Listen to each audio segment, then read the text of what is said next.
English పరిజ్ఞానం తప్పనిసరి. ప్రభుత్వ స్కూళ్లలో ఇంగ్లీష్ మీడియం బోధనపై హైకోర్టు వ్యాఖ్య. ఇది ఎవరు కాదనలేని సత్యం. ఇంగ్లీష్ పరిచయం లేకపోతే పిల్లలు ఇతర రంగాల్లో రాణించలేరు. తెలుగుతో పాటు ఇంగ్లీష్ కూడా నేర్చుకోవాలి. అప్పుడే పిల్లలు ఇతర రంగాల్లో రాణించగలరు. ఆ రంగాల్లో వారికి మెరుగైన అవకాశాలు లభిస్తాయి. చంద్రబాబు నాయుడు గారు తన తనయుణ్ణి ఇంగ్లీష్ మీడియంలో చదివిస్తాడు, తన మనవణ్ణి ఇంగ్లీష్ మీడియంలో చదివిస్తారు.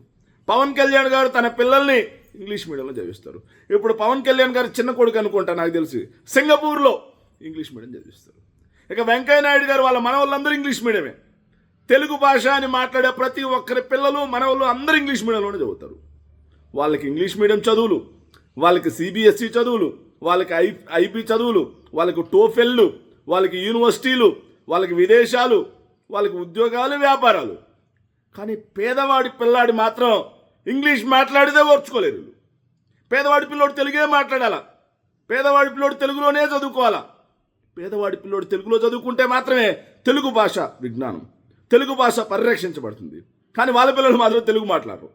ఎంత దుర్మార్గంగా గత 5 సంవత్సరాల్లో వైఎస్ జగన్మోహన్ రెడ్డి గారు ప్రభుత్వ ఏదైతే బడులకు సంబంధించి, ప్రభుత్వ విద్యకు సంబంధించి విప్లవాత్మక మార్పులు తెస్తే ఎంత దుర్మార్గమైన మాటలు మాట్లాడారో అందరం చూస్తాం.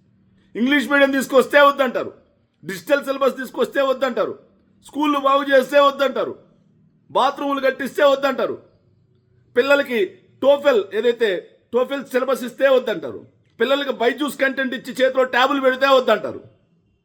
ఇంత దుర్మార్గంగా ఆ రోజు ప్రచారం చేశారు. ఇప్పటికీ ఇంగ్లీష్ మీడియం వద్దని చెప్తారు. కానీ ఈరోజు హైకోర్టు ఇచ్చిన వ్యాఖ్య వాళ్ళందరికీ చెప్పు దెబ్బ లాంటిది. ఎందుకంటే ఏమయ్యా, ఈరోజు డిజిటలైజేషన్ అయిపోయింది, గ్లోబలైజేషన్ అయిపోయింది.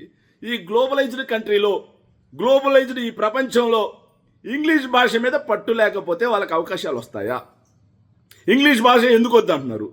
ఇంగ్లీష్ భాష లేకపోతే వాళ్ళ అవకాశాలను ఎలా అందిపుచ్చుకుంటారు? ఈ పోటీ ప్రపంచంలో ఎలా ముందుకెళ్తారు? తెలుగుతో పాటు ఇంగ్లీష్ ఉండాల్సిందే అని మాట్లాడిన మాట ఈ తెలుగు మీడియమే ఉండాలి, ఇంగ్లీష్ మీడియం వద్దు అని చెప్పి మాట్లాడిన వాళ్ళకి చెప్పు దెబ్బ లాంటిది.